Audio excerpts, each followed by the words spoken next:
Programming Throwdown, episode 68, Soft Skills with SimpleProgrammer. Take it away, Jason. Hey everyone, this is a super cool episode. People might remember, when I said what was my favorite book a while ago, it was not, the awesome Volstead book on statistics or things like that, or the AI book. It's actually Negotiating for Dummies. That's the book that's really had the biggest impact on my life. And so, these sort of things are extremely important, and I'm really excited that we could dedicate kind of a whole show to all the other aspects beyond just, learning to code, tabs versus spaces, arguing over Emacs, Vim, all these things, different languages. We also now have a chance to really dive into all the different sort of soft skills and all of the really important kind of career skills and really personal skills that can help kind of push people forward. And to do that, we have John Sonmez, who is the founder of SimpleProgrammer, which is a site where he talks all about this and he kind of indulges us in his expert information. So thanks for coming on the show, John. Yeah, thanks for having me, guys. I'm glad to be here and throw down. All right, sounds good. So why don't you tell us, what is SimpleProgrammer? Why did you kind of start that, and where did that come from? Sure. So what it is now is much different than what it was then.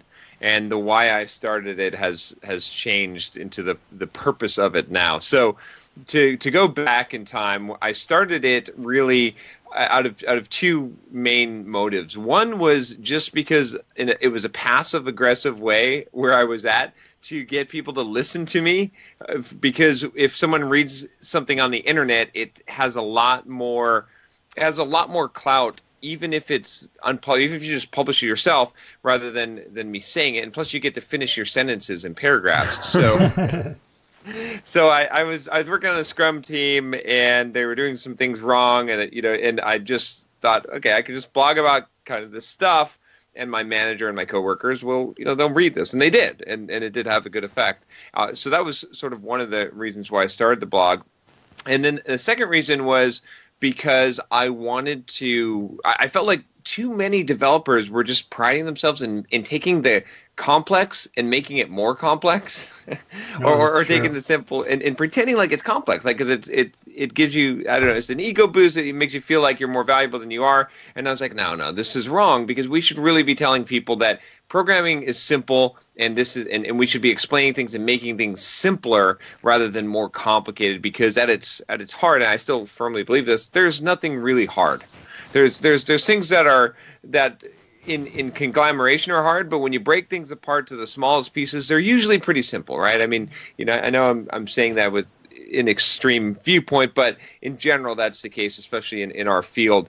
So yeah, I was talking to somebody today at lunch, and there's someone who they used to work with me at a different company, and they just came to my current company, and both of us kind of had the same experience where when we left, we thought, we left on good terms, and we thought, I'm going to have to write all this documentation. There's so many things I know after, X years.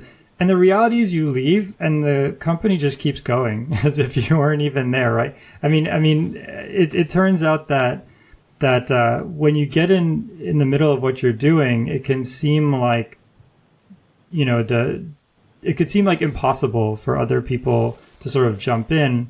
But the reality is that if you've kind of made things sort of, as you said, simple, and kind of broken things down and written some documentation, you've set up a nice path for the people who come kind of after you.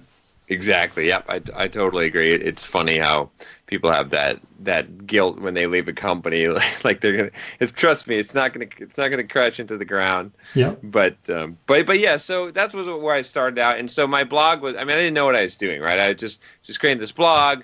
Just wanted to get some of this knowledge out there, like I said, and it was technical content. Some of it was stuff based on Agile and Scrum that I was experiencing with the teams, and I was really just blogging, like, I think about 3 times a week, and that was all I really thought of it.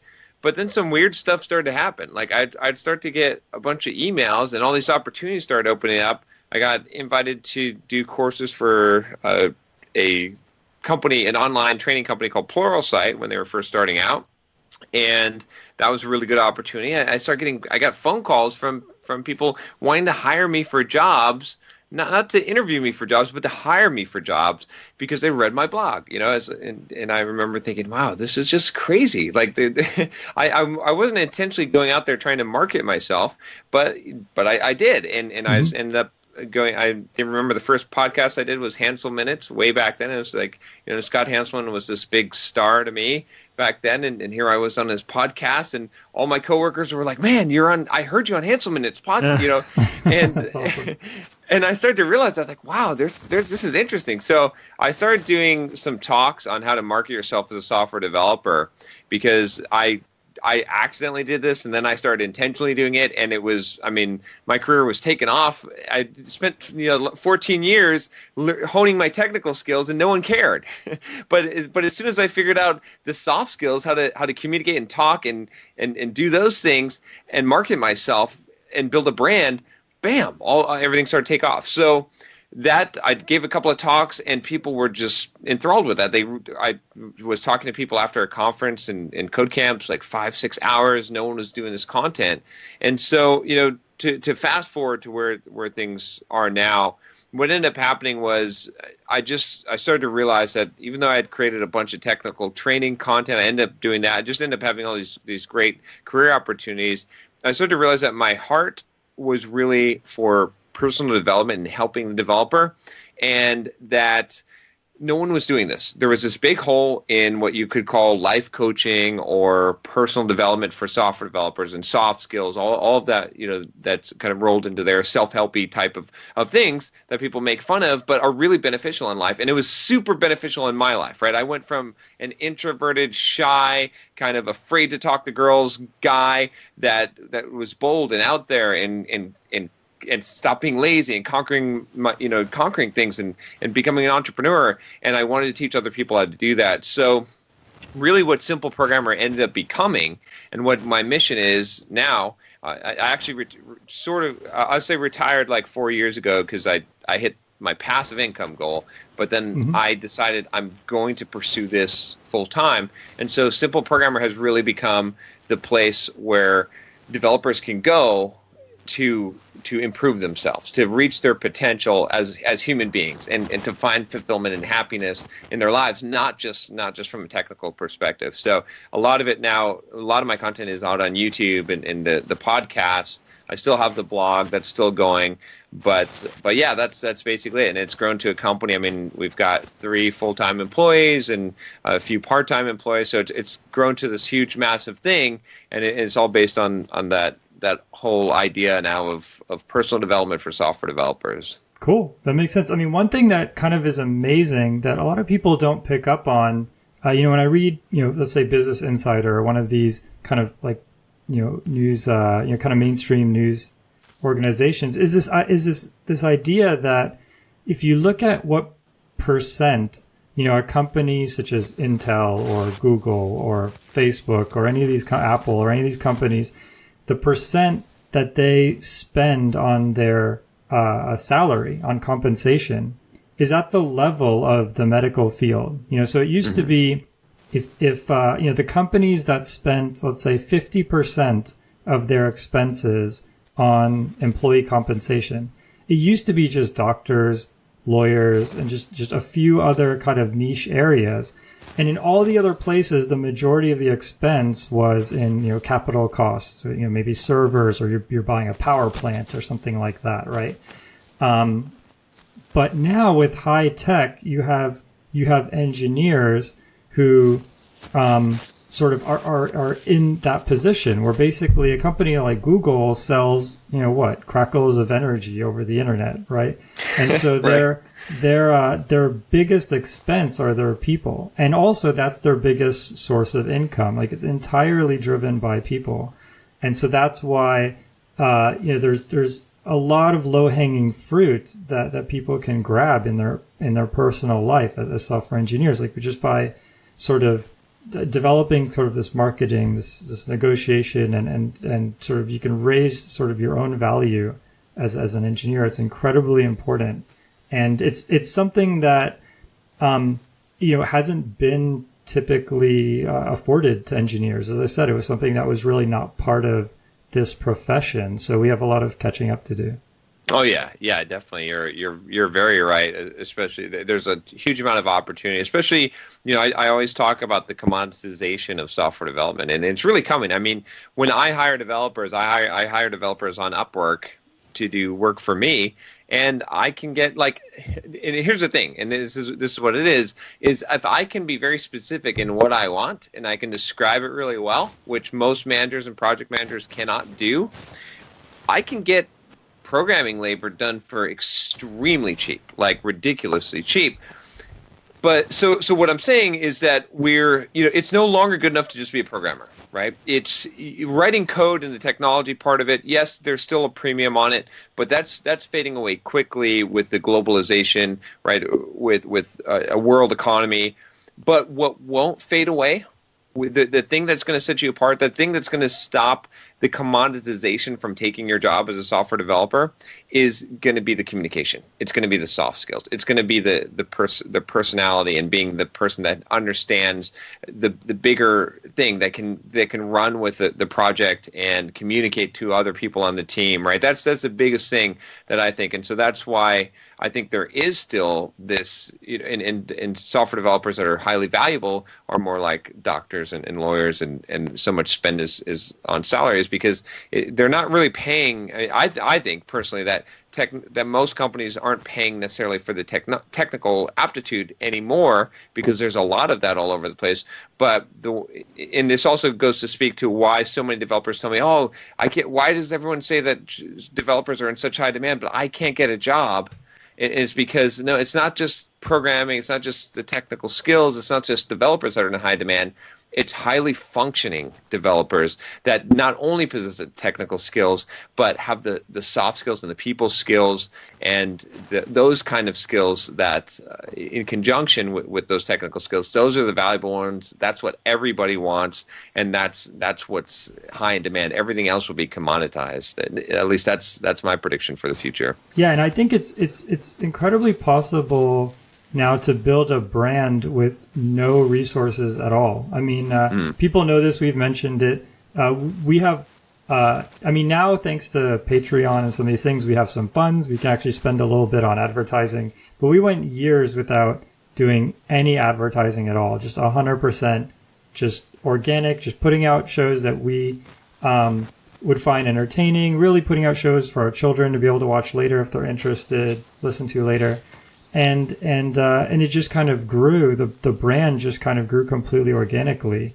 And now more and more companies are looking at your GitHub profile, your Hacker News rank, or whatever. All of these things that kind of can represent you, that you can cultivate, without having a massive army of resources, or without having been like born into any kind of family or anything like that. As long as you have a computer, you can sort of build a brand. And that's also something that's kind of unique to maybe, this or the past generation, right? Oh yeah, definitely. I mean, I've got a similar, with SimpleProgrammer, we do maybe like, around $50,000 a month in revenue. And I have my advertising budget is almost nothing, right? We don't spend any money advertising. It's just all organic. It all built up from me with a blog. I mean, like 7 or 8 years ago, and just pumping out content. And that's the thing, is like, if you create value in the world, you've got an opportunity now, right? I did, and I've done it on multiple platforms. On YouTube, I put out 2 to 3 YouTube videos a day, and that. Just by creating that much value, you're going to build a brand. Like if you're willing to do the work, I guess that's what I'm saying, is that you've got the opportunity like there has never been in the world before for someone to build a personal brand, to be an entrepreneur, but not necessarily even just to be an entrepreneur, just a programmer who builds their own personal brand, who builds a blog or creates some YouTube. I just interviewed a guy today who created a YouTube channel after doing some of my marketing courses, how to market yourself course, and in 2 years, he's built it up, and he's been getting all kinds of job offers and contract job. Like he's able to freelance without having to go out there and pound the pavement. And so like that opportunity is it's amazing that we have today to be able to do that. And I think so many developers aren't taking advantage of it. That's the thing that's like that I don't understand is, it doesn't take a huge amount of effort to build yourself a personal brand and to build a blog and to do some of the stuff. And the payoff is so great when you do that. One thing I always compare it to is like, if you've ever heard like a cover band play, right? Mm-hmm. And they play some song that is by some famous band, right? Right. And sometimes I go and I listen to a cover band and I'm like, they're better than the original. Yeah. One time I went to a karaoke bar and there was a lady who sang songs better than the original. It was amazing. Yeah. And so, I did this enough time, and same thing with like celebrity chefs, and you can find this in a lot of places, and it's not like you don't, like I'm saying that you can get away with no talent, but what I'm saying is that the thing that differentiates the cover band from Metallica or whatever band is not the skill. It's not the skill, and it's the same thing in programming. It's the marketing. It's the style. It's that piece of it. And so, I mean, you can't fake it. You can't not have the technical skills. But for so many developers, the greater amount of effort, if they spent more effort right now with the technical skills they have in developing a personal brand and learning how to market themselves, they would have a much greater lever than they would have by increasing their technical skills further. It's just like the cover band. It's the same phenomenon. Yeah. And I saw it in my career, and I've seen it in so many developers' careers. That makes sense. I mean, I have a friend who he's actually pretty like successful. He's in finance, and but he had some trouble in his past. So he had some trouble with alcohol. And he got convicted. I think so, like a DUI. I believe is like a felony. I don't know the details, but basically, if you Googled him, you got mugshots.com as the first link. And he's saying, look, I paid some people that were supposed to take this off, and it did go off, but then Google found it again. And he's trying to sort of get these links off. And I said, instead of trying to remove, because it's Google, they're gonna find this somehow, right? So instead of trying to remove this, why don't you build just some, I mean, I didn't call it a brand at the time, but I said, why don't you just build a persona online and just cultivate that and post pictures and talk about finance and build something where people will know the modern you, and where that will be the people's first impression. I mean, at the end of the day, if you're looking for a job and you've had these issues, it's going to come up. Like there's going to be a background check and so on and so forth. The best thing you can do is build a brand, like project the version of you that you want. And that's kind of an extreme case where this person has this problem. But I think it could be advice given to everybody is there's effectively some type of noise about you right now. There is a brand. It's like effectively, let's say, random, whether it's good or bad. But you can take control of that by sort of building a persona for yourself online and turn it into something that you're really proud of. Definitely. Oh, good. Yeah, so I was going to say, I think the only thing with all this to caution people is that you got to use time. It's like the same thing as like investing. People invest money and think like, how do I double my money in the next year? It's like, you don't. Oh, yeah, or you gamble it and it goes away. So I think people look for this, like, I'm going to start a blog. I posted twice to it, and then I didn't get 1 million followers and a big exit. And it's like, well, no, of course not. You do it over years. Like, you post blog every day or once a week. You pick a schedule, but then you stick to it.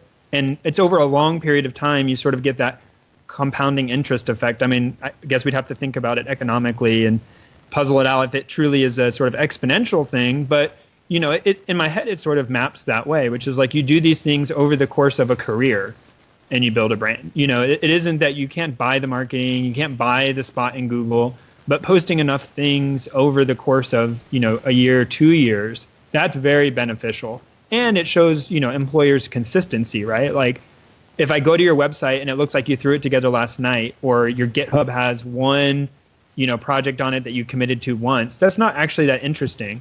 But if you sort of are doing little bits of effort over the course of a very long period of time, then it's like, wow, I see much more of a better picture of this person.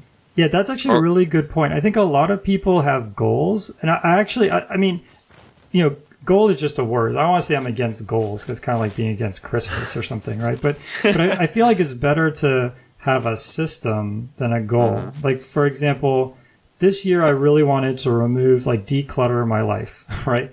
And so I could say I want a goal to declutter, but it's really hard to. The other thing about goals is they're kind of designed for you not to reach them. Like, have you ever seen one of these charity goals where they just meet it and they say, we're done? No, right? They always set the goal to something they know they're not going to reach, right? So instead I said, look, every day I'm going to go through my email and I'm going to unsubscribe. If there's something that I can unsubscribe from, I'm going to do it, if I'm not interested. And so I created this sort of system, and it became kind of a metaphor for kind of unsubscribing myself to things at work that I'm not using anymore, things. But that became kind of like that system became an anchor for other things. And the podcast is kind of the same way. We really wanted to educate. And for the first maybe 2 years, it was just, our moms listening. And that was fine. Oh, my mom stopped listening. That's true, mine too. And it was fine because we had this sort of system, and we were building stuff that we were kind of proud of. And then eventually, we had this sort of geometric increase in the number of people. But yeah, it's as Patrick said, it's really important. Just kind of, you could obviously have a vision for what you want your future to look like. Like in the case of my friend, he obviously wants to have a future. We can go on Google, type his name, and get really nice things. It's fine to have that projection, but yeah, it's really important to build sort of the system that's going to ramp you up and take you there. Oh yeah, there's a book. If you haven't read it already, I'm sure you would love it. It's by Scott Adams. It's called How to Lose at Everything and Still Win Big. Okay. And in that book, he basically, and it's the same mindset that I have, what you just described, which is he says, don't use goals, create systems instead. And that has been the secret to my success by far is creating systems. And again, to what you guys talked about the whole, it takes time, right? I mean, the whole, I always say consistency, commitment, persistence. That's the formula for success, because you have to be consistent. You have to, you can't just release random podcast episodes or your YouTube videos or blog posts, right? And you have to be committed. You have to do it, rain or shine, whether you've got good content or not. I mean, sometimes I make YouTube videos, and it's like, if I'm doing 2 to 3 YouTube videos a day, I'm not always in the best of spirits. Sometimes I don't have any wisdom to share, and I'm like, wow, this is going to suck, but I'm going to release it anyway because I'm going to suck in public, right? And I don't know. Our podcasts are always awesome. Yeah, right. I think it's important, to be authentic too. I think some of the times where, we've recorded sometimes where one of us was sick or down or something like that. And of course, sometimes it comes through. But I think actually the time where you sort of struggle, people kind of pick up on that. And they say, and I feel like sometimes that actually builds a way stronger relationship than the 99 other shows where everyone was healthy and fit. Oh, definitely. Yeah, 100% agree with you. One thing that has really helped me, especially with the YouTube, is just focusing on, I've got to post on my board to be genuine, always genuine, and it's so important. You have to show some of your vulnerability, right? And vulnerability and weakness are two different things. When you show vulnerability, it actually shows strength, because if I did this video and I was talking about in Braveheart, where they turn around and they lift up their kilts, right? Yeah. Showing their butt. So they're making themselves vulnerable to their opponent there, right? So you don't reveal your butt to your opponent and where they could hack at it unless you're feeling pretty strong. And so when you show that vulnerability, it actually shows a lot of strength, but that connection, it also shows that you're human, right? I think, and that's the key thing is people know that you make mistakes, or you want people, especially if you want to inspire people. One thing I've learned, in the self-development is that I can't just be look how awesome I am. I have to be I'm just like you. I'm just like you, right? I screw up just like you. I still screw up just like you, but there's a difference, and I'm getting to where I want to get in life, and I can show you how to do it too. Here's my hand. Let's go together, as opposed to, oh yeah, you guys suck and you're doing it wrong, and I never do anything wrong. That that's not a way to teach. It doesn't work in any kind of field. But to show that, to be genuine, to show that vulnerability, to say, look, hey, this is me. It's cool. I screw up all the time too in school, but we'll get there together. To me, that's always been even teaching technical content. I found I did a bunch of courses for Pluralsight, and I found that was the thing that helped set my courses apart, was the fact that I'm willing to make some mistakes and own up to them, and just, hey, I'm your buddy here. Let's figure this stuff out together. Yeah. So one thing that's always kind of a tricky thing, but I'd love to hear your insight is, if you're, for example, I'm trying to get back into running, and so I bought one of these watches that measures your heart rate, and so I'm getting kind of better every week, and I can measure it, right? Or if you write code, you can kind of feel yourself getting better. You can measure it, lines of code, or more ambitious projects. These things are generally kind of pretty easy to measure. Your wealth everyone measures that every time they go to pay a bill or something. But some soft skills like negotiation or maybe the ability to strike up a conversation with a stranger or something. Some of these things are kind of hard to measure. Your nonverbal communication. So how do you go about, how do people know that they've taken your advice, applied it? How do they know they've actually improved? That's a good question. I mean, it depends. I would go kind of back to the goals, honestly, again here, in saying that, to zoom out a little bit on this picture of what are you aiming for, right? Sometimes I think that we aim for, it's not the goal, right? So I've achieved goals. Like I had financial goals, I hit those, fitness goal. I've achieved a lot of the goals I set out in life, and I have found that on the other side of a goal is usually disappointment, and sometimes, honestly, like you can go into depression because you made your life about this thing, you got there, and now what? And I've learned a lesson, from doing that. And what I've sort of realized is that it's never about for me, all the things I'm aspiring to do now are all about the kind of person that I become in the process of achieving that goal or going down that path, the goal that I never really achieve, right? It's about, and so what I would say is that, a long way to answer this question, but where I'm getting at with this is that for these kind of skills, for these kind of soft skills, I mean, so if I could give you a badge and say you're a level 10 negotiator, ding, what did that really get you, right? It's like, okay, so it's more of a, I look at it in terms of I want to maximize my potential, and I want to show you how to maximize your potential. And to be honest, like I was doing this video just the other day because I went and I got my body fat measured at the gym. And most people. Wait, hang on. How do you do that? What does that mean?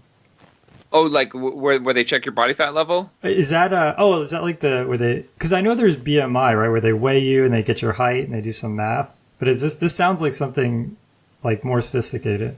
There's a lot of ways to do it. The way that they did it at the gym was using calipers. So it's a skin fold caliper that checks the thickness of your skin at different points. Got it. And of course I've got I've done a DEXA scan, which is like a dual radio image rescan. They use it for like bone density. Okay. I'm doing one on Saturday, but when I went there, I mean, most people, like on my YouTube channel, guess that I'm probably like 7.5%, 8% body fat or so, and that's where I kind of pegged myself. And the guy measured at 11%, and I was talking about how man, I could be pissed, right? I could be like, oh, that's not right. You measure it again, right? Or I could be excited about that and be happy that, man, if I want to get down, I've got more room to go. There's more low hanging fruit than I thought, right?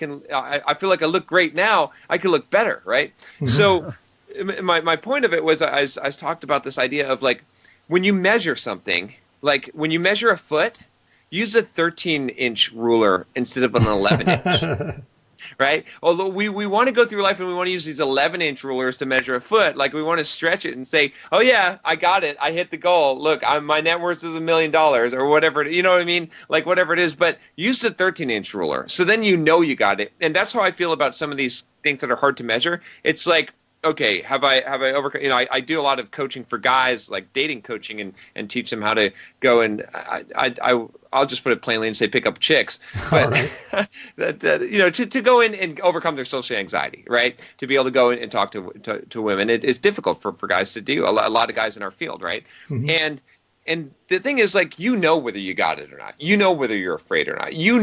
Right? Deep down, for a lot of things, we could use an objective. We could use a measure and say, oh, like I said, we're measuring with the ruler, and we could say, oh, yeah, I'm here. But it doesn't matter, because that's that goal thinking, as if having some number, as if my body fat were 8%, if that would now magically make me right. What I'm ultimately trying to do is look good when I look in the mirror. That's the ultimate perspective, right? That's the ultimate thing. And so the same thing, it's like an integrity issue. It's not something that you can necessarily measure from an external viewpoint, but you know it. You know where you're at, and you know if you're improving, and you know if you're faking it, and you could lie to the world, and you could appear to be super successful, and you could appear to be progressing in all these areas, but if deep down you know that you're not where you want to be or where you should be, that's your integrity. That's the thing that counts and matters in the end. Yeah, that makes sense. I think the goal. So. I think it's super important to be honest with yourself. That's one thing that,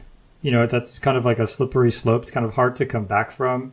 But it's really important to kind of stay there. Yeah, and personally, I use a lot of sort of these proxy systems. Like, for example, to give another example, there was one time where I decided I really wanted to look people in the eye when I was talking to them. Right. And I could just kind of say that, but it's hard, especially when at work you're super busy. It's hard to really make that a priority or keep it in your mind. So I said, I'm going to, when I'm at, say, the grocery store or the bank, or I'm at one of these situations where I'm paying for something, or someone's providing me a service.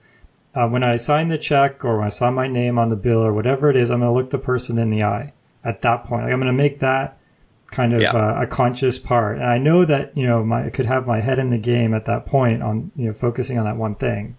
And then again, like, make that, if I can do that consistently, then that will sort of spread to, because a lot of what we do is unconscious, right? You talk about exactly nonverbal communication. You talk about even, maybe the way you say things, the way you dress, the way you conduct yourself. Life is just, there's so much going on in life, and you can't really be conscious of all of it, right? So the vast majority of it is just your brain is just unconsciously doing things, everything from walking, breathing, and then even higher level things. It's like if someone throws a baseball at you, what you do is just reach up and you catch it, like, you instinctively, or you block your face or something, right? And so you need to sort of develop those same unconscious instincts. So when someone's, asking you a super tough question in an interview, that your sort of unconscious memory will kick in, and you can maintain the eye contact, be friendly, be positive, even though you're flipping out because you have no idea what, like, MySQL is or something, right? So that's where I think, setting these sort of proxy goals, especially in situations where you have a lot of control, such as in the case where, if I'm signing my name and handing it to somebody, I don't have to think about a lot of other things, like, in sort of control where my eyes are, then that can sort of give you the unconscious ability. It's kind of like, if you ever take, I used to teach Taekwondo, and, a lot of Taekwondo and self-defense and these things are to give you that unconscious ability. So when somebody kind of grabs you, your brain, your unconscious brain kind of just takes over. You react, you immediately do the thing you need to do, and then you can consciously do the more important thing, which is run away or something like that.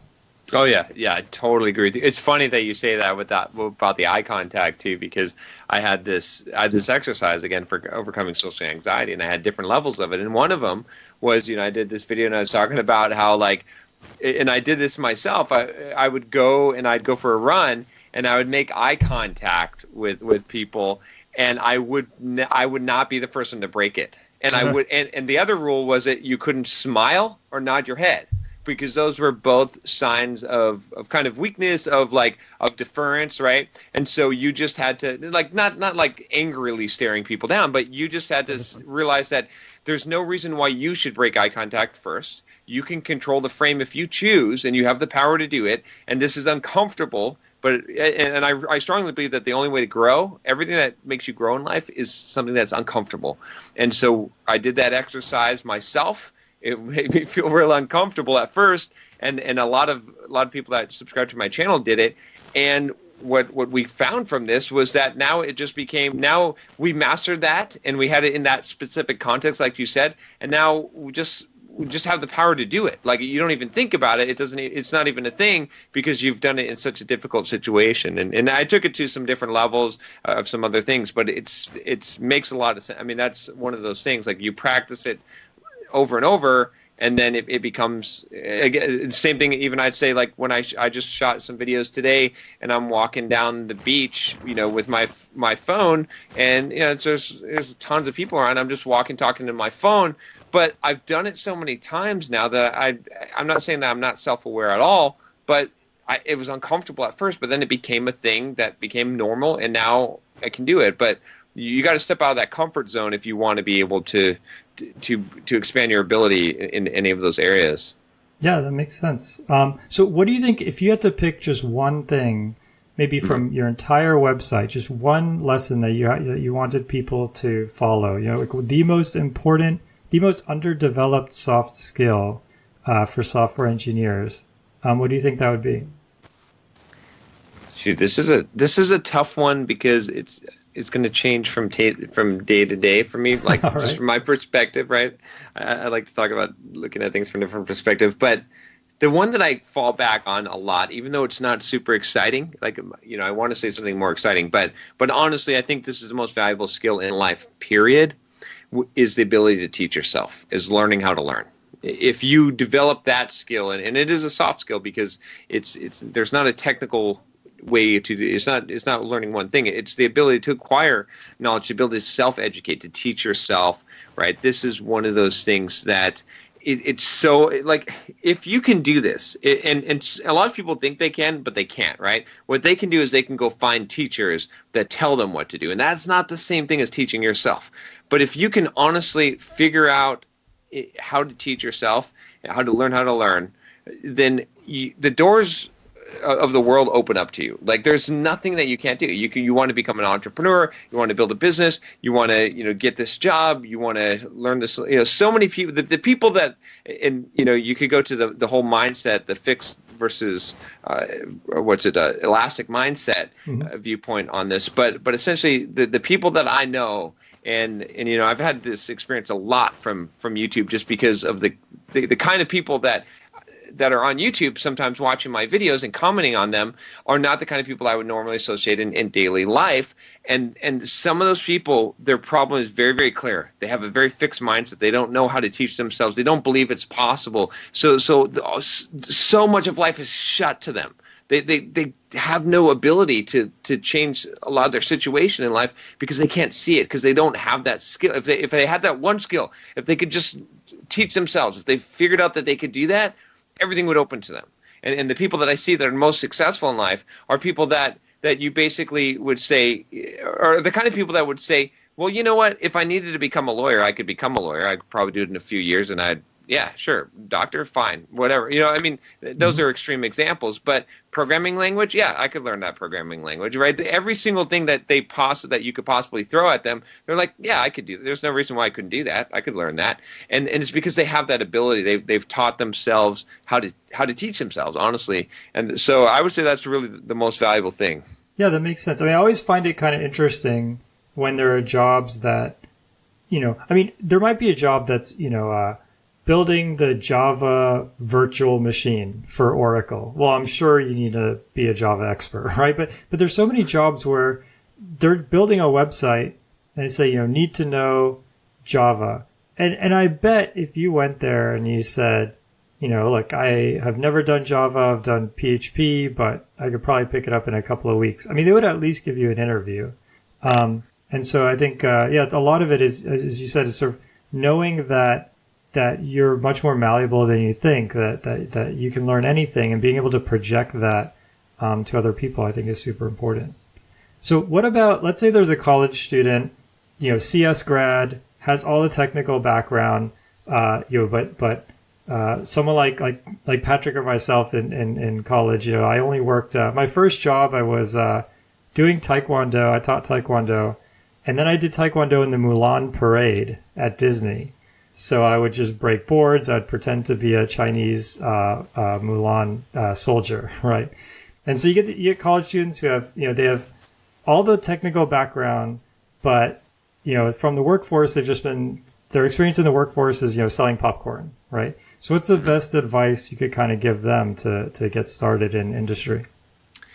So, I mean, I think there's a few ways to look at this, right? So the advice I'm giving most young developers now or want to be developers is to really go out on your own and figure out. I mean, it depends on which path you want to go, but there's opportunity now to don't go into debt. Don't get shackled with a big car payment and house payment. Figure out how to limit your means as much as possible, because that's how you gain freedom, right? So I would say that, from the bigger perspective, I always talk about the idea that you've got this mortgage on your life, right? And we're all born with a mortgage on our life, and the less, as soon as we may have enough income that we can pay all of our upkeep costs, right? Mm-hmm. Then we're free. We have freedom. We can do whatever we want, essentially, right?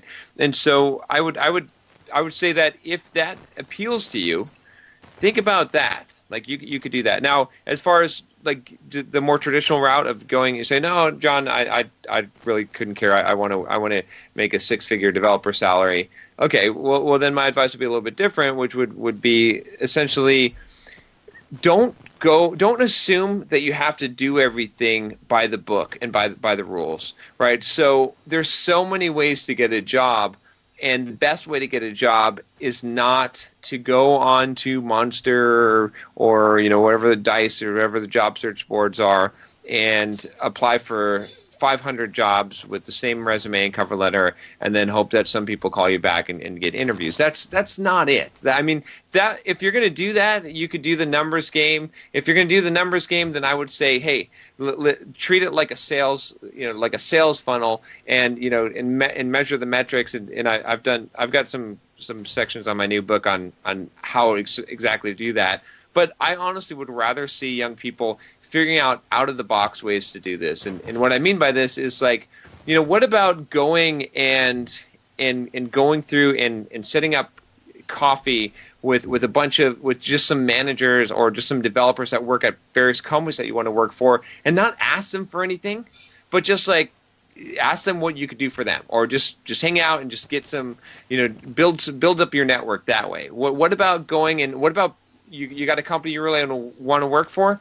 What about building a tool for that company, right? That makes some product that they're using more efficient, or that improves their website in some way, or something where they're going to hire you because you did something that's actually you immediately have value from the beginning. What about going and doing what a lot of really successful salespeople do, and calling the CEO of the company and just asking his secretary to put you through to him and talking to him and just saying, hey, I'm a software developer, I'm a new developer, I wanted to just, if I could get 5 minutes of your time, just and pitch it, right? I mean, there's a lot of ways. I'm throwing out some crazy stuff here, but because so many people think that what they have to do is they have to put in their resume, and they have to go through HR, and they have to have these keywords, and then they go to the interview.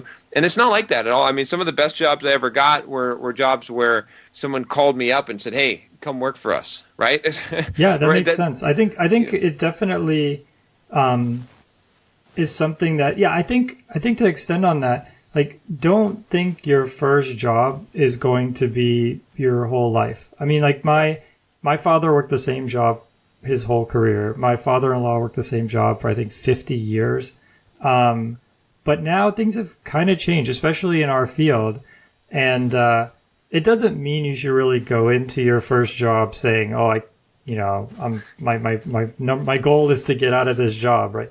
But you kind of go into it, think of it as a bank where, you want to deposit a lot of your effort and time, but you also want that deposit to mature and to grow and get interest, right? And you want to be able to withdraw more than you put in.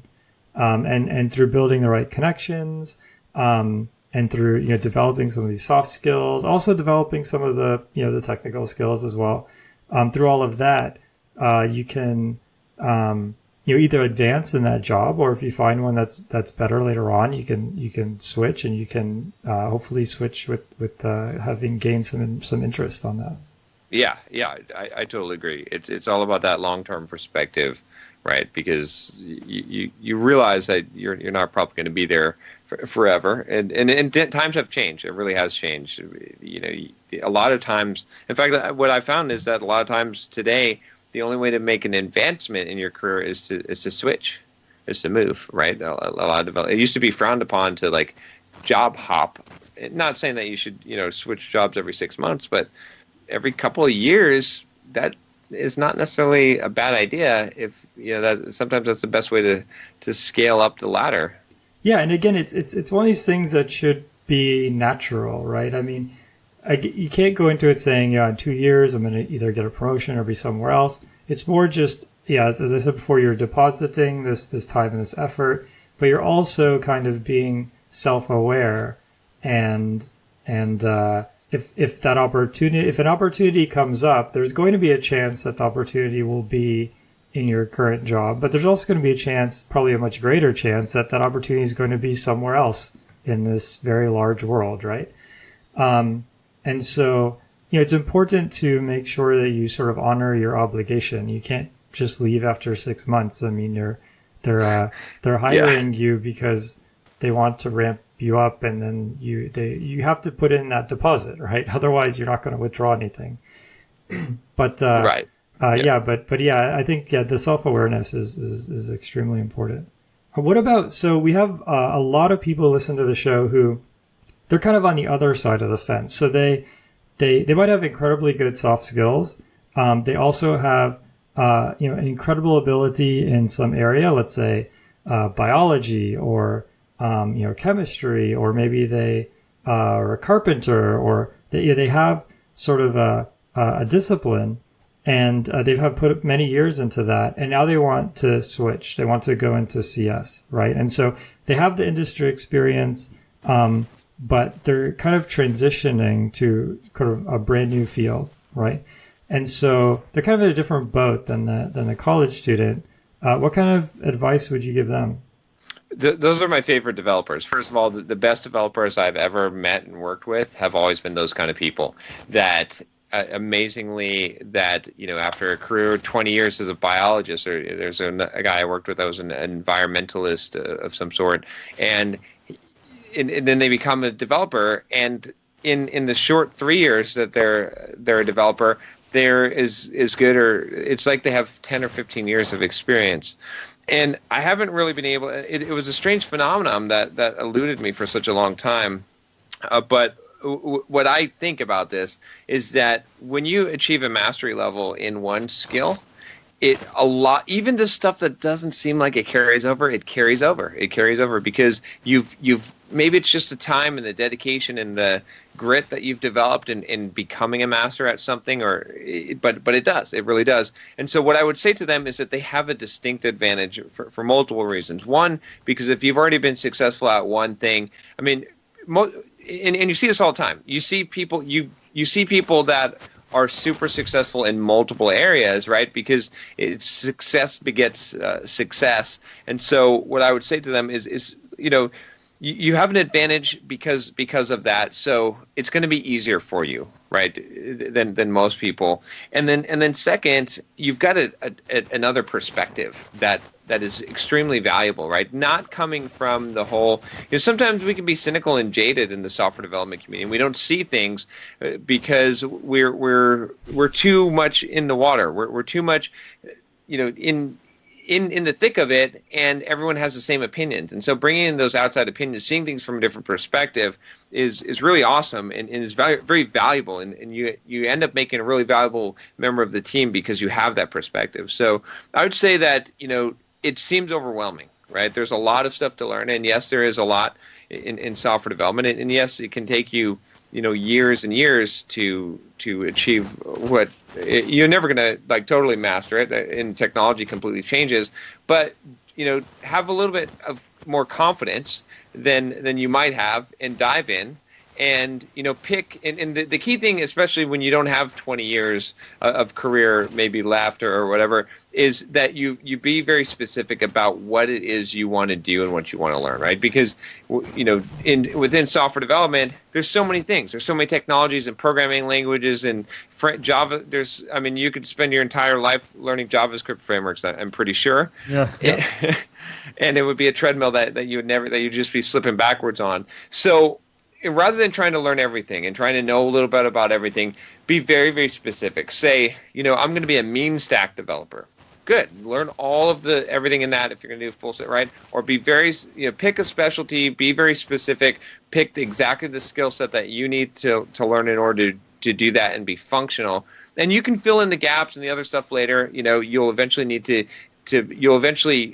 do better if you do pick up that CS background that a lot of CS students have, but they forgot anyway. You need to know if you know what's how to the algorithms and data structures. It is actually pretty valuable, but don't start with that stuff. That's not going to help you immediately, right? And you won't see the value of it until you're actually working as a functional software developer. This is why our colleges are so messed up is today in the way that we teach developers is because we start with the basic CS stuff, which you don't understand the value of until you're actually working as a developer for a couple of years. And then you go back and like, oh yeah, oh, okay, man, now that makes sense. Like using that hash, that's why I would use that, right? And so then the stuff sticks. So I would say, just jump in, but be very specific about what you're jumping into, so that you cut that down. It can be overwhelming with all this stuff out there, but you don't have to know it all, and no one can know it all. Even veteran developers that have been around for 20 years, trust me, they don't know it all. They know a very small fraction of it, but that's all you need. You only need to, there's so many. We're in a field where there are 5,000 tools 5,000 different kinds of hammers, right? Mm-hmm. And you only need to know how to use one of those hammers, and you can hit your nails. You got to have a few more tools in your tool belt, but don't feel like you have to know all this stuff. Yeah, that makes sense. It's some kind of like beam search where basically, I think if you don't have a background in CS and you don't have the degree, then people aren't going to give you the same sort of cushion that they'll give someone with a CS degree. I know people who have a CS degree. I'm almost guilty of this myself, where it's all purely theoretical, and some of us have done coding, had done coding on the side. But I know some people who, their CS degree was totally on the chalkboard, and those people are afforded a cushion when they interview and things like that, because people know that they spend a lot of time on this theoretical, and companies are expecting to have to kind of pay a price up front, having to ramp this person up on, C++ or something. But in exchange, they'll get someone who has sort of a good growth in the tail, like in the future. If you don't have a CS degree, then it's going to be hard to get a company that gives you the same sort of cushion. But that's where, as John said, you can kind of be really specific and become kind of really proficient in one thing, get that first job, and then you can really broaden your horizons then, and look at sort of how that thing you learned fits into the bigger picture and all of that. What do you think about, we get a lot of emails that are sort of, should I go back to college or should I do this boot camp? And Patrick and I, we interviewed Art Gillespie from Udacity a few months ago. And Udacity is a pretty cool program.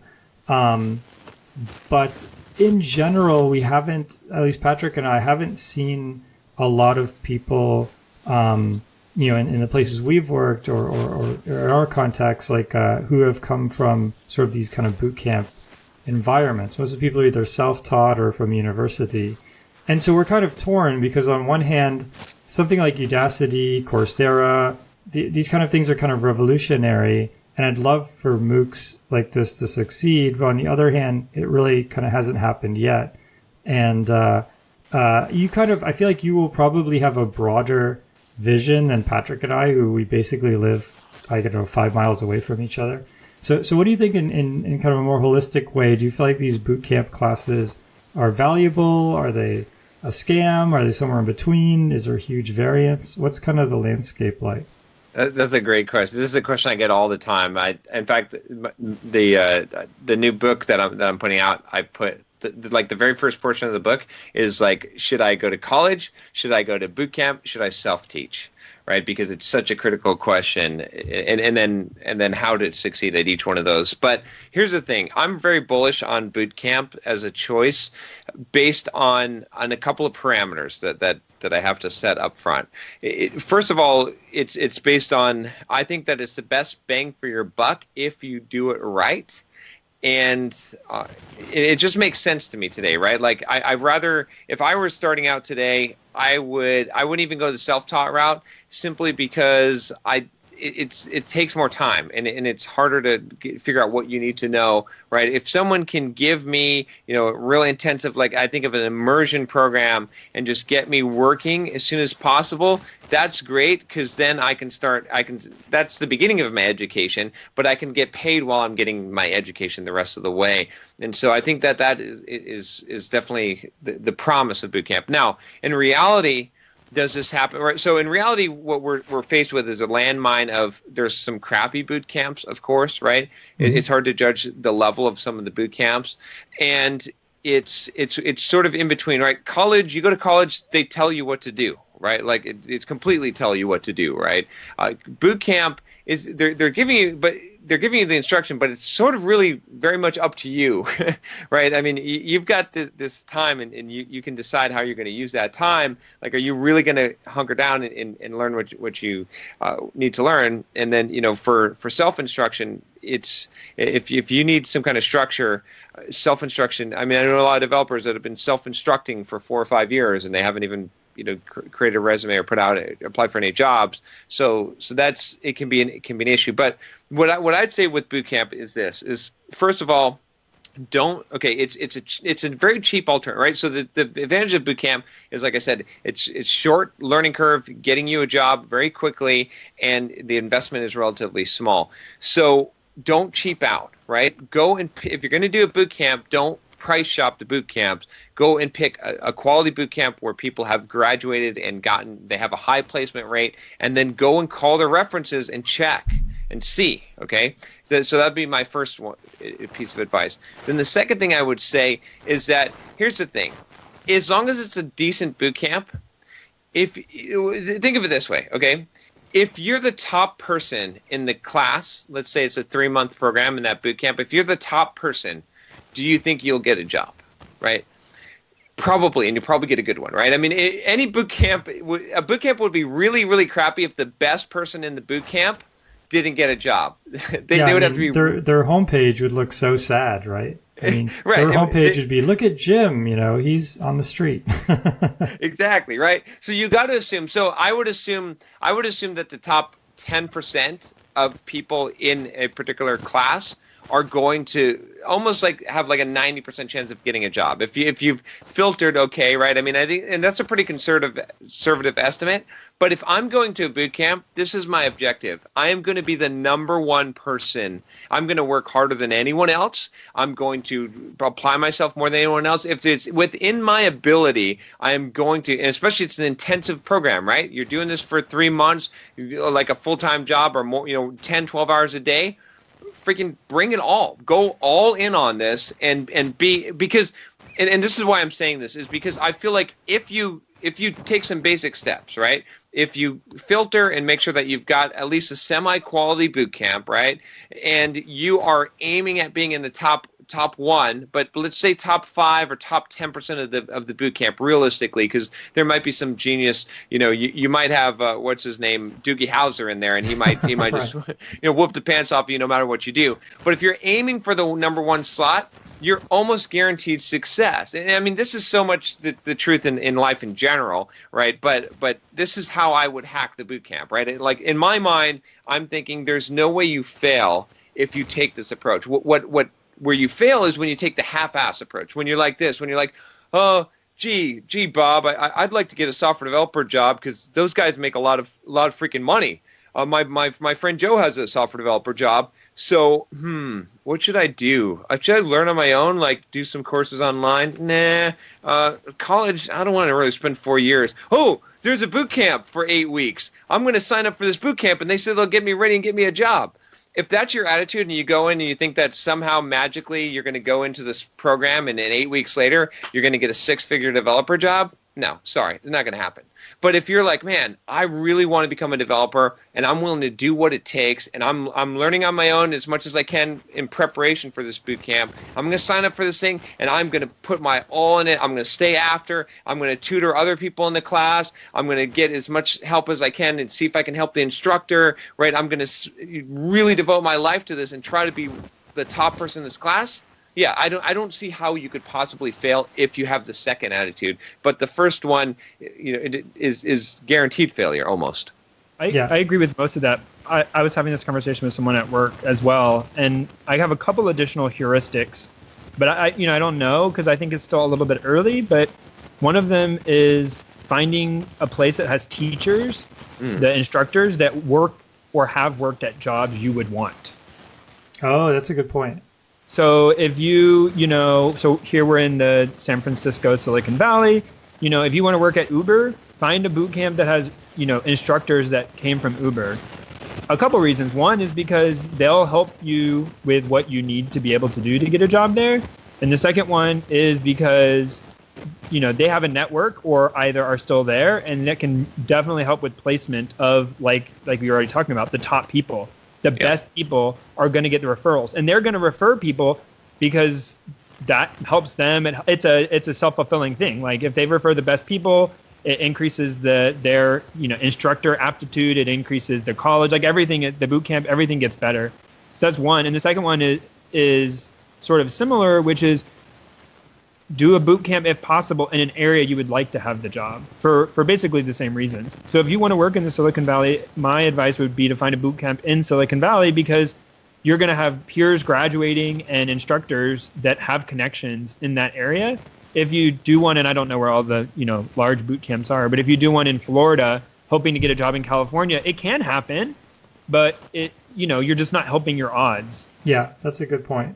That's really good points. Yeah. Yeah. The other, again, I have a huge bias in this because my grandfather's a math professor, his father's a math professor, my dad's was an engineer, and so a ton of academic sort of people in my family, and so I'm always in the mindset go to college, but the thing that I totally believe is that college gives you the lower bar. In other words, you can get a degree and be let's say incompetent, and you have that diploma. So it will take the worst people and bring them up.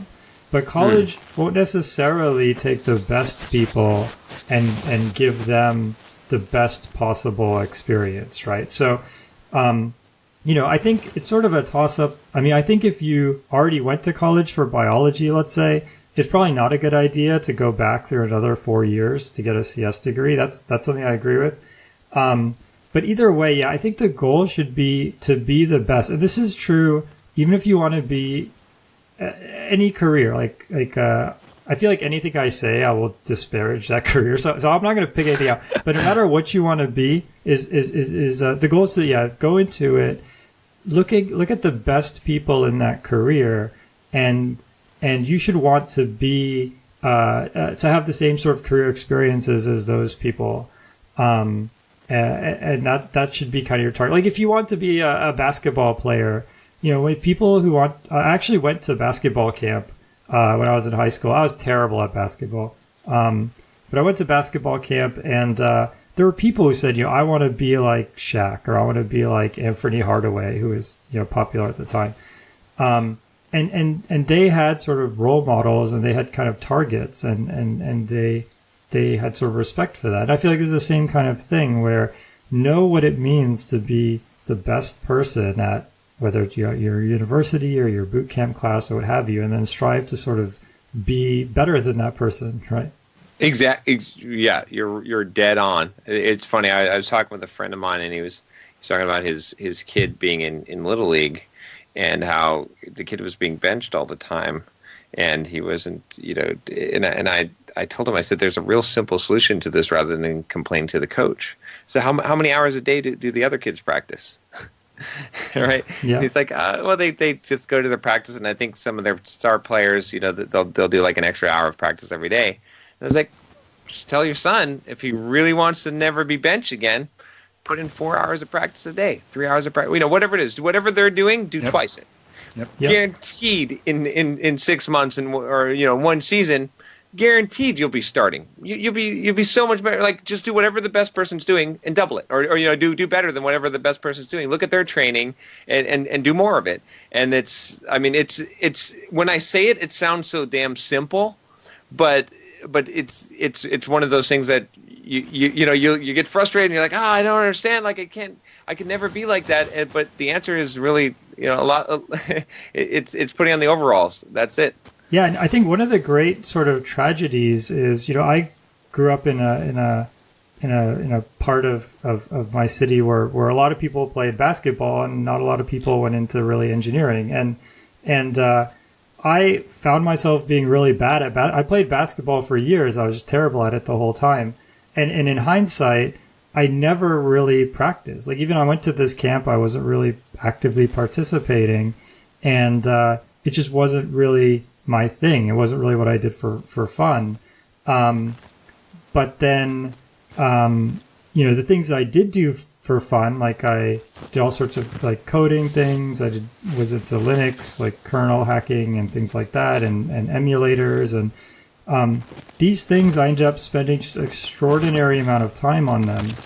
And the reality is, there's people who are spending an unbelievable amount of time practicing, let's say, basketball, and there really aren't that many people who are spending that amount of time, becoming the best JavaScript developer or something like that. I mean, obviously there are people, but it's just not the same, let's say, ratio of people who are dedicating, let's say, 100 hours a week to JavaScript versus the number of jobs. That ratio is totally different than a number of people who are dedicating 100 hours a week to football versus a number of football jobs, right? Oh, yeah. Yeah. So, I mean, you've got, it's an arbitrage situation, right? You've got a huge advantage. Like, the bar is actually pretty low, right? As far as, like, if you wanted to become the best in the world at JavaScript, it's conceivable. If you want to be the best in the world at basketball, good luck. I mean, right? As much as you practice, but you could do it at JavaScript. Honestly, you could, right? That's the bar. The bar is low there. You just have to be willing to do the work and. We're being so mean to JavaScript programmers. Poor JavaScript. Yeah. Actually, somebody told me. I said I was talking to somebody at work, and they said, "Oh, you have a podcast. I'll follow you on Twitter." And so they followed me. So I looked up their profile, and they have something like 10,000 followers. And I said, how did you get so many followers on Twitter? And he said, dude, I'm a JavaScript developer. It's like, all you have to do is be a JavaScript developer. You get 20 times as many followers on Twitter. So we give them a lot of hate, but they're also probably the biggest community. It's absolutely astounding. Yeah, it's funny. I did one of my more popular blog posts, like for a while. I did this blog post on why JavaScript is dead or doomed. JavaScript is doomed, and this was like 4 or 5 years ago, and it went front page on Hacker News, and that was like the worst thing. Like, I was crawling under my desk crying because the nasty comments I got. Oh my gosh, it was just and streams of them, like, for days. It was like, I hope you die. I will find your children and murder them. Oh, like, it was. Well, if you want to hear worse comments, write such an article about any functional programming Oh language. my gosh, yeah, our Lisp show Lisp was is dead. unbelievable. Haskell is dead. Just pick any of them. Yeah, Closure. We actually, I learned Lisp. I don't know if it was my second language, but anyone who took Intro to AI had to learn Lisp, and so I was, I was a Lisp sort of sympathizer. I didn't know that much about it, but I took the course and I liked it. And when Patrick and I did this show on Lisp, we got just unbelievable hate mail. People are just like, oh, you don't understand. It's really like, this is, you have to use this other expression, and they've moved on and it was just unbelievable. It just never ended. It's funny. It's funny how sometimes we get so religious about technology and stuff, and ultimately it's like results. At the end of the day, like the academic like exercises are great, but ultimately like what is it that you're actually accomplishing and doing, and that's it's easy to get distracted and forget that that's the whole point. Yeah, that makes sense. The other part of it is as you. Also is to keep a good network of people, right? Like, for example, if you start to become the best JavaScript person in the world, then you're going to, let's say you seek out some people who you think are great at JavaScript, and then you get so good, or you know so much about the language that these people aren't really, reading their posts, let's say, isn't informing you. Like, we did a post on cryptocurrency. We're going to release a show on cryptocurrency that will be out by the time you see this show. And let's say you're going to get to the point, if you're into cryptocurrency, where that show is going to be boring to you, right? And when that happens, you got to find the person who can sort of inspire you, the person who knows way more about cryptocurrency than Patrick and I. And eventually you'll know more than that person. You have to constantly be seeking out that advancement. And as you do that, you'll notice the community, even if it's a global community, gets smaller and smaller and smaller, and it also gets more intimate. And you'll start to build those relationships that ultimately will be bridges to new opportunities. Oh yeah, definitely. And if you're in that level of that inner circle, you'll never be looking for a job. There's because there's so few, right? And everyone, it's that weird thing where it takes another expert to recognize an expert. Like someone like to the novice, someone who's like at the 80 percentile and someone who's at the 99 percentile look the same. Right. But to the person who's like up in the 90 percentile of something, they know they're like, yeah, okay, this guy is like 1% better. That think super marathon runners, right? That understand the difference between like a couple of seconds in a marathon time. Like it's a huge deal, right? So I think that's definitely the case. And once you become part of that inner circle, it becomes extremely valuable. So the anecdote I'll share about that is, at work we do C++ programming. So we often ask candidates, what is their experience with C++? And we have this joke that, on a scale, and we ask each other, like, on a scale of 1 to 10, what would you rate yourself as far as like C++ experience? And a lot of people, and it's not meant to be a trick question, but it's very revealing. Yeah. Because anyone who's like out of college and rates themselves above a 5 is almost guaranteed to be sort of never done much programming. When you start talking to them and you ask, it's very clear they've not done much programming. And so we all kind of compare our scores, and most people, and a lot of people I think are very knowledgeable in C++, will rate themselves like 5, 6, and they've been doing C++ programming 5, 6, 7 years. And we were sort of talking like, we don't think anyone would be a 10.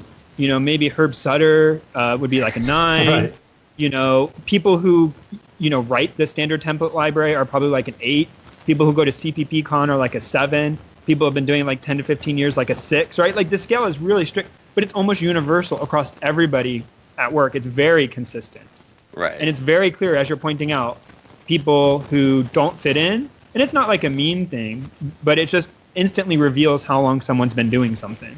No, you just have to ask who's your favorite author, and if it's not Scott Myers, then then you can't be more than a 5.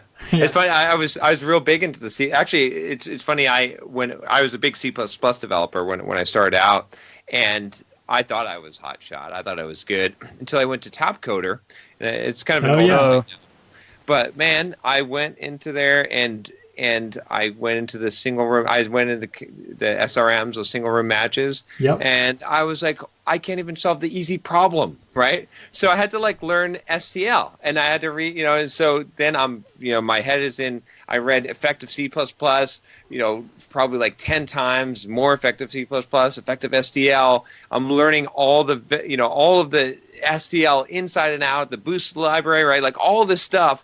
Right, that I had no idea. I'd been doing C++ development for like 3-4 years, no idea about any of this stuff. I was just getting by, and I thought I was good, right? And then after that experience, man, could I ace I could ace a C++ interview like nobody's business at that point, and I would give C++ interviews, and I had this like 8-page C++, and it would start off with easy questions, and it'd go to medium, and it'd go to hard, and it'd go to very hard, and I swear people would apply for jobs. I was working at HP at the time, and I was the worst. You would never want to interview me at HP. I was a dick, basically. just because I was so excited about, I was yes, we know Scott this Myers type. was my idol. Yeah. And it's funny how things have changed, but I would have this, like and people would come in and they'd profess to be these C++ gurus, and they wouldn't make it past page 1. And so, there was, I remember this one guy, I still remember his name, Hai Biao, and he got it all. And I was just like, I was trying to explain to my hiring manager, I was like, look, you don't need to do this. We're done. You just hire this guy. Like, I don't even care if he's the most socially retarded person you've ever seen in your life. You have to hire this guy. Like, you don't understand. And like, he couldn't grasp how important and phenomenal it is. But it's funny. Like, I mean, it's so true. Like you know it when you see it. Like the things that people say, the language that they use, and it's that inner circle that you can recognize within each other. Yeah, there's this idea of I can't remember the 4 levels, but I'll try to kind of piece it together. But there's unconscious ignorance, where you don't really know what you don't know. And then what you really want, the hardest step, is that step from unconscious to conscious ignorance. As you said, like in the case of Top Coder, it's that going on Top Coder, realizing, whoa, there's this whole world. Because once you get to that step, that's where you can start the stepping stones. That's where you can kind of get that sort of gradient that takes you to, conscious knowledge. And then eventually to unconscious knowledge, which is kind of circling all the way back to where you don't even really have to think about it. It's just in your unconscious. It just happens naturally. But getting back to the connections thing, in 2004, I was the 30th person on Top Coder, so I was ranked number 30. And Jason does not relate to your story about struggling through this single. I'm just telling you. I went on Top Coder a couple of years ago, or about 18 months ago, and I was just terrible. And the reality is, it's been, I guess almost a decade. It's been over a decade since I was sort of at my sort of peak on Top Coder, and I moved on to sort of other skills. I moved on to sort of, building things that entertain me, and sort of kind of putting pieces together, and less, I still do. I actually moved on to a lot more kind of statistics and math, and away from like the algorithms and data structures. And it just, the bike got rusty, right? Mm-hmm. But the thing I didn't lose was, again, the connections. Like a lot of the top Coder people, I know them pretty well. I stay in contact with them. We go out every now and then. And that's the thing that's kind of permanent. Like it's still super important to get the skills, but along the way, take the almost free opportunity to also connect with the people, because ultimately that's the thing that either it never goes away, or it's very easy to bring it back. Like it's very easy to send an email and say, "Hey, a long time no see." It's much harder to get back into the red target rank at Top Coder. Trust me, it's almost impossible. Oh man, that's cool. Yeah, I don't talk to many people that have actually done Top Coder. That you're a number 30. That's pretty impressive. That, like, people that haven't done this don't realize how amazing of an achievement that is. It's and that tough. was through. By the way, that was through just unbelievable effort. Like basically, I used to practice. I think it was something like 40 or 50 hours a week. And we did that. So my university has this programming competition kind of, or programming team kind of a thing at the university. And if you join, you have to commit to practicing for about 40 or 50 hours a week. And it's just a ton of effort. But and it's the kind of thing where if you don't, it's just like being, trying to be an expert in anything. If you at some level, it requires like extraordinary maintenance. But yeah, I mean, with the right amount of effort, especially in a field like this, like anybody can make like enormous progress. I think that's also a sign of maturity, is choosing that you don't have to be the best at everything, right? So saying like, we're joking about the C++ skill, but I don't think it's perfectly fine for people to be a 5 or 6, like, and be paid a lot of money to write C++ code. It's okay. You don't have to be 8, 9, and I think that's a sign of maturity, is getting past that and realizing like some things just may not be worth the effort at that time. Well, and before I forget, a real good book I want to recommend is called Peak. It's a really good book on deliberate practice, and it talks about the idea that essentially like forget what Malcolm Gladwell said. He's not accurate, but the guy that wrote Peak is actually the guy that came up with the 10,000 hour concept that Malcolm Gladwell borrowed and misused. Unfortunately, I'm not a big Malcolm Gladwell. We couldn't tell. But because I believe that it's skill, because I believe it is practice. And that book, Peak, like, it really talks about, and he has the studies to prove it and shows why, that it is more than anything else, not intelligence, not IQ, not anything else, not natural ability or talent. It's practice that makes someone at the higher level, at the highest levels, right? The other thing, not to jump around too much, but getting back to sort of the financial thing, I've met a lot of people in my career who I would consider retired. Some people because of their family, some people because of circumstances, and some people because they are total rock stars. And the thing I notice about most of them is they're still working, and working might be it might change, but you don't really see people, this sort of stereotypical, like, I'm going to win the lottery, or maybe that's a bad example, but I'm going to, do some kind of financial situation, and then I'm going to go to Hawaii and do nothing. And the reality is, there might be some people out there who they set their whole vision and all their effort and everything is just financial, but the majority of people I noticed who put themselves in what I would call the retirement category, which means that they're just kind of there for fun.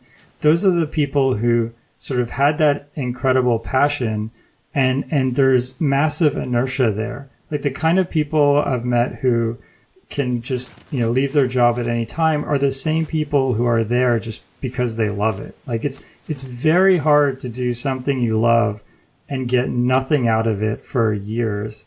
It's very hard to do something you don't love and get nothing out of it for years and keep that going, right? But if it's something you love, and you have sort of, a vision for where you want to be that doesn't really depend on anybody else, then you can continue to make progress, and you can sort of build this model in your mind and continue to get better and better. And that's where sort of there's really no limit, because you're competing with yourself. And those are the people I notice who tend to do kind of really well.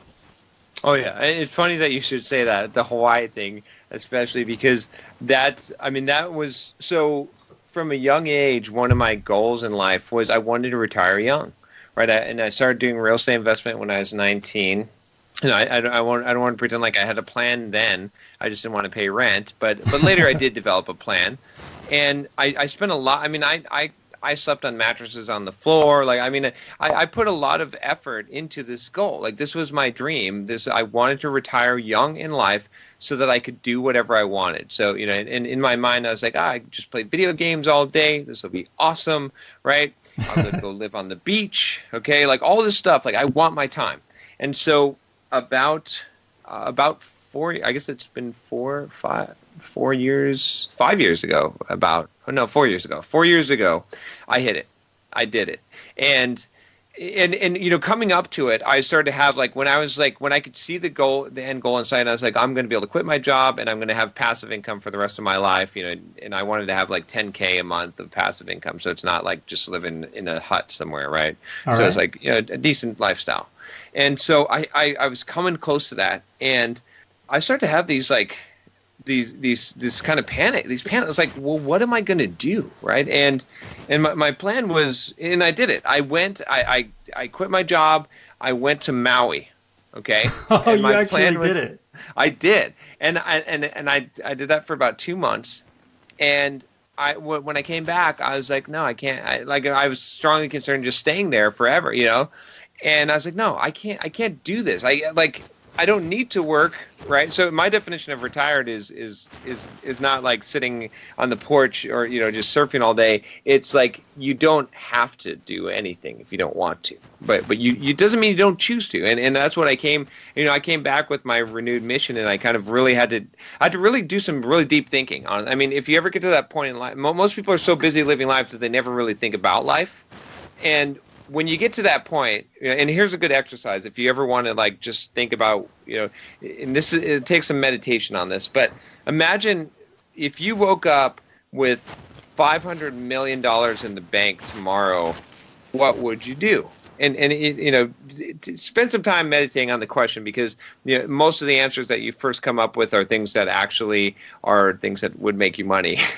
I use a big number like that, like 500 million, because it doesn't make sense to build a business. It doesn't make you go through a whole list. Like if you go through the exercise, you'll start to rule stuff out, because as you go to the end of the line, you'll say, oh wow, yeah, that would be to make money, but I don't need any money. So it's kind of a scary process, but I had to go really do some deep thinking, and that's where I'm at. With SimpleProgrammer now is yes, I make money. Yes, I'm still make profit from the company, of course, but there's a bigger purpose, and just in my life in general that I found, which is not about those goals. Again, it's about becoming the best version of myself, about pushing my limits, about reaching my full potential, and it's something that I'll never reach the end of, right? So I don't have this problem anymore, but now it's like, how can I best utilize the time that I have to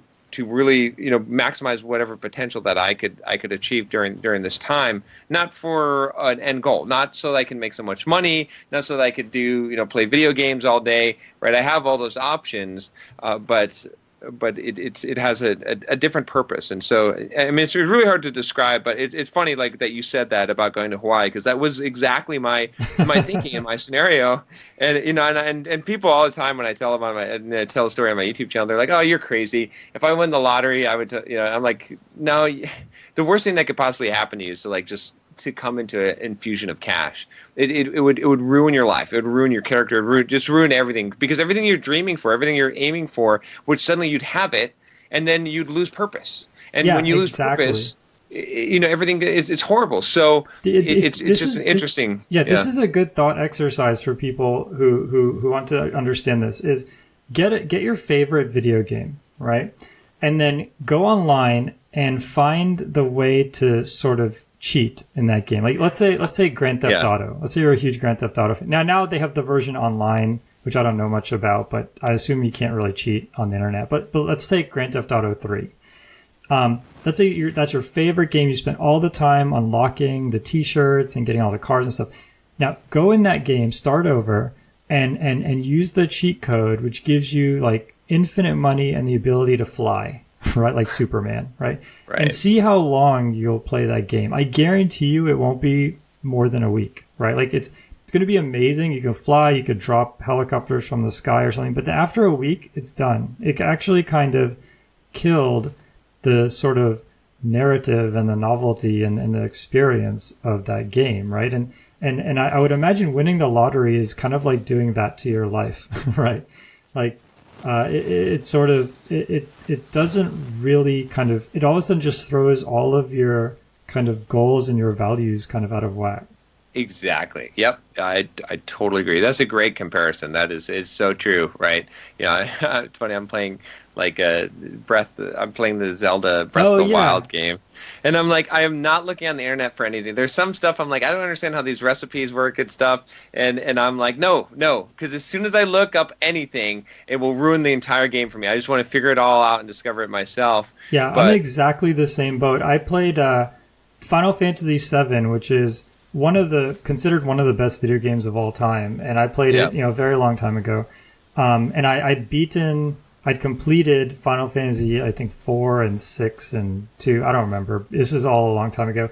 But I was playing through 7, and I wasn't even stuck. I was just, there was one part where it was a little bit open-ended. You can kind of go to different towns. It wasn't exactly clear what to do next. And instead of kind of exploring, I thought, oh, let me go on the internet and just see. And once I went on the internet, I realized, oh, I missed this part back here, and I can never go back and get it, and it's done. And it actually just killed the whole game. Like I realized, like I kind of, you stare into the mirror, and the mirror stares back at you, or whatever. It was just, it literally killed the game for me, and I haven't been able to. I haven't played it since. It's the same kind of thing. It's actually kind of a little dangerous to do that. Oh yeah, it's funny. I mean, that's my philosophy in life. And again, a lot of people doubt it on YouTube, but all the time I get people, because there's always, my YouTube channel is kind of a fitness YouTube channel as well, right? Because I do a lot of stuff, and so all the time I get accused of being on steroids, and I'm like, I can't, like, there's nothing I can tests or whatever. I can't prove that I'm not on steroids. But what I could tell you this is that if you listen to any of my videos in my life philosophy, you would know that I would never take a shortcut, because I'm not about the end result. I'm about who I become, the process, right? And it's like, it's so hard to communicate this point to people that are, as much as I argue this point, or like, so many people are still like, no, I would still want to win the lottery. It would still be awesome. I would give the money to my family. And I'm like, no, you, like, anything that you achieve that you haven't earned, right? It's like that. I'll get flack for this, but I'll say it anyway, because I run like 40 miles a week, and I ran a marathon a couple weeks ago, and there's people that will sign up for the marathon and they'll walk. And I mean, if you're 90, that's fine. But if you're like a capable human being and you're just walking a marathon in order to get a medal, I'm sorry. Like, I don't have a problem. Like that. That's fine. Like, I'm not saying it because like I'm judging you as a person. I'm just saying you are gypping yourself. Like how much, when you put that, like, when I put the medal, I've got a rack. You guys can't see it here, but I've got my medals for my half marathons and my marathons, and my marathon medal, to me, like, when I look at that, means something, right? I can look at that and I'm like, man, that was 4.5 hours. It wasn't just 4.5 hours. It was like weeks and months worth of work and effort and blood and sweat and tears, right? And if you are like this overweight person who signs up for a marathon and walks it and didn't do any training, and you get the medal and you put that on your wall, what is it? It's just to show other people. It doesn't mean anything to you. Like, you know what I mean? Like, and that's the whole thing. It's like, it's so hard to communicate that concept to people. It's the same people that say, I want to win the lottery, or I just want the 6-figure job. I don't care if I actually know the programming, I just want to get lucky and get the job. And it's like, it's all those things. It's like, if you haven't earned it, yeah, it might be fun to fly around in the video game, like you said, but it's going to be so meaningless and empty to you that you start to think that all of life is like that, and you forget that that the meaningful things in life are the things that you actually, it's that money you put together that you earn mowing lawns to buy that bicycle. That's what makes everything in life valuable, and it's so easy to get disconnected from that. I mean, I've been guilty of it. We've all been guilty of it, but it's so hard to communicate across that chasm, I find. Yeah, that makes sense. Yeah, and go ahead, Patrick. No, I was going to say, so I'm not much of a quote person, but my quote is Warren Buffett saying that his goal was not to leave his kids enough money to do nothing, but just enough to do anything. Oh, I got it backwards. I think the goal is to leave your kids enough money to do anything, but not so much that they can do nothing. Yeah, it's sort of the same philosophy. Yeah, like, your point is to be able to do enough that you open doors, not so much that you can just sit around and do nothing. That's really boring. The analogy was, if you were on the Notch, who invented Minecraft, right. If you followed his Twitter feed right around the time like Microsoft bought out Minecraft. Oh yeah. Yep. I don't know how many people did this, and I don't know him personally. Yeah, I was following him even before that, and yeah, I won't spoil your story, but yeah, I heard it. No, it's okay, but yeah, I feel like a little bit this happened to him. Like, he had other games that he was in the process. Now he suddenly, I mean, he already didn't need to work, but he still was. But to get sort of that major payout, he bought a really big house. He could pretty much do anything he wanted. And I mean, I didn't kind of keep following him, but he basically had a little bit of like a meltdown. Like, he kind of lost direction. Oh yeah. Yeah, I mean, he was posting, I mean, you guys can look, you folks can look it up, but basically things like, I have nothing in my life. The people who worked at my company feel like I sold them out. I have no friends, stuff like that. And it's kind of sad. Oh yeah, and people, and the nasty thing about it, being in that situation, is not only did he honestly feel that way, people doubted his sincerity, and then they were upset at him because he was expressing these feelings, right, and saying you have no right to have these feelings, because if I were in your situation, I would be happy. And that is just, I mean, that's going to make him feel even worse. But I mean, it's the human condition, and so like, if you don't figure out how to deal with this, right? Like, this is one of those things. Like, I tell people all the time, like, well, but like, I had to face this. Like you said, looking into the abyss, and the abyss stared back at me. Yeah, that I had to face this, and I'm telling you, and he definitely had to face this. But like, you got to think about this ahead of time and really figure out your life, because if your life is just about hitting some number or hitting some goals, man, like, you're setting yourself up for such a. I mean, how many rock stars, how many like people that come into fame, right, or end up making a lot of money or becoming super famous people? How many of them end up committing suicide or getting into just like their whole life becomes drugs because they're hugely depressed? Like, this is not just because they're defective people that don't know how to handle fame or money. It's because this is what most people will be like if they haven't actually thought about this and haven't really figured out how to live a purposeful life that is not just driven based on some goal, right? To tie it back into the systems versus goals from the beginning. But yeah, definitely. Cool. Well, yeah, we could talk about this forever. I think it's fascinating. Hopefully, maybe we'll have you back later on, like sometime in the future. Sure. But this was awesome. So, if is there anything? Actually, I think you kind of alluded to it in the beginning. There's a book that you have coming out pretty soon, right? Yeah. Allow me to plug my book. Yeah. So that was your opening. There we go. So. I have a book. It should be out, assuming that July 19th is the launch date, assuming that those got around the same time. Mm-hmm. And it is called The Complete Software Developer's Career Guide, and it is a massive book. We're talking like right now the estimated page count is 800 pages. Wow. And it is everything I know about software development from my 15-year career and everything that I have gathered from. I mean, I know, I've hung out with a lot of industry experts. I won't do a bunch of name dropping here, but obviously, with SimpleProgrammer on YouTube and everything, I coach people and I've gathered a lot of career advice and wisdom over this time, and I've basically put it into what I'm calling my goal in creating this book was to make the book that every software developer should have on their bookshelf, like no question about it. And I spent a lot of time working on this. It basically, to give you a quick overview, it goes from. It has everything from it's broken into 5 sections. The first section is how to get started. If you don't know anything about software development, what language to learn, should you go to college, boot camp, self-taught, how to learn a language. The second section is how to get a job, whether it be your first job or your experience, and then how to negotiate your salary, how to choose between contract or permanent employment, like all these kind of stuff that no one really talks about that is really important, and how to do a resume, all kinds of stuff related to that. And then the third section is all the stuff you need to know as a software developer. I gathered all of the CVS and source control and continuous integration and what is web development versus back-end development versus mobile, all of that stuff. And then the fourth section is how to work as a software developer. So this is stuff like how do you deal with your boss? How do you deal with your coworkers? How do you deal with discrimination or prejudice in the workspace? How do you dress for work, right? This is all targeted towards software developers.